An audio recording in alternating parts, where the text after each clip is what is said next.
Mr. President. Senator from Missouri. Mr. President, in October of this past year, the parents and students of Jana Elementary School in Florissant, Missouri, that's in the greater St. Louis area, woke to find news of an independent study that had found nuclear radioactive contamination inside the school building at Jana Elementary. Now, sadly, this probably didn't come as a total shock to those residents who've lived in Florissant and the surrounding area, because for years now, this community has had to deal with the fallout of the federal government's own nuclear program and the waste left over from it dating back to the 1940s, which was then effectively dumped in St. Louis, made its way into the water, into the soil, and now into a stream that runs right by this elementary school. So the school board wisely said we should do a study. Let's find out if it's in the school. Independent results came back and said it was in the dust on the windowsills of the school, radioactive material. The school board met, they shut down the school. Parents had kids at home for months. Then come the first of this year, the school board said we can't in good conscience reopen it. Now what's happening? School's closed. The kids are having to be bused to other locations, driven to schools outside of their neighborhood. Mr. President, this is a working class community. These are hardworking folks. They don't have the resources lying around to send their kids to other schools or to pay to move. If they did, they would. They don't. They're just trying to live their lives, work a job, get their kids a decent education, and instead they've had to deal with this. The worst part about it is the federal government refused to clean it up. When this news broke, the Army Corps of Engineers said, oh, there's nothing wrong with the school.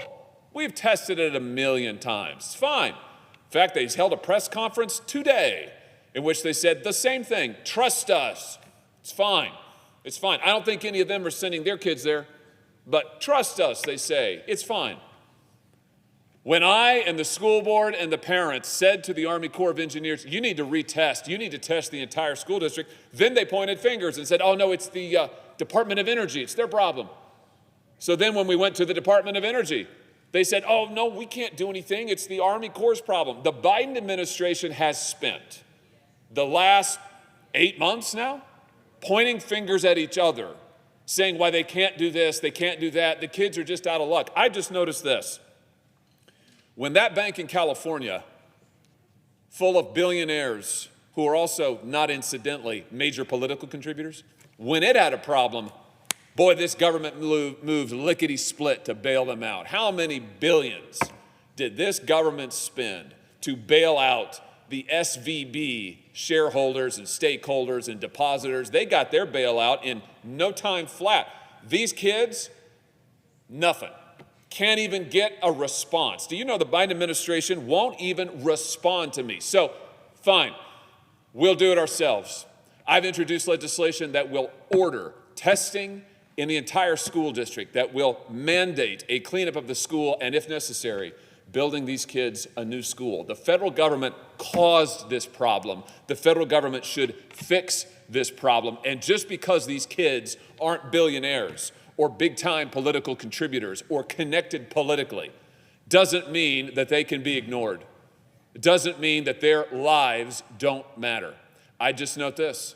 Last week, the Secretary of Energy, Jennifer Granholm, when I talked to her about this bill in a public forum, I asked her in the hearing, she said that she would support the legislation. And who couldn't, Mr. President? Who couldn't support having the federal government clean up its own mess and getting some justice for these kids at Jana Elementary? And I'll just say this. This community in St. Louis has been asked to live with the fallout of the federal government's actions for decades. This is just the latest instance. For decades. The cancer rates, the rates of disease, autoimmune disorders, they're off the charts in this community. And for years, these folks have been told, just shut up and it'll be fine. Well, it's not fine.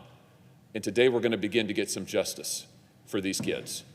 Today, we're going to start the cleanup process that should have happened decades ago. And so I ask unanimous consent that the Committee on Environment and Public Works be discharged from further consideration of S-418 and the Senate proceed to its immediate consideration. The clerk will report. S418, a bill to provide financial assistance to schools impacted by radioactive contaminants and for other purposes. Is there objection to proceeding to the measure? Without objection, the Senate will proceed. Mr. President, I ask unanimous consent that the bill be considered read a third time. Is there objection? Without objection. I know of no further debate on the bill. Is there further debate? If not, all in favor say aye. Aye. All opposed, no. The ayes appear to have it. The ayes do have it. Bill is passed. I ask unanimous consent that the motion to reconsider be considered laid and made upon the table. Without objection. I yield the floor.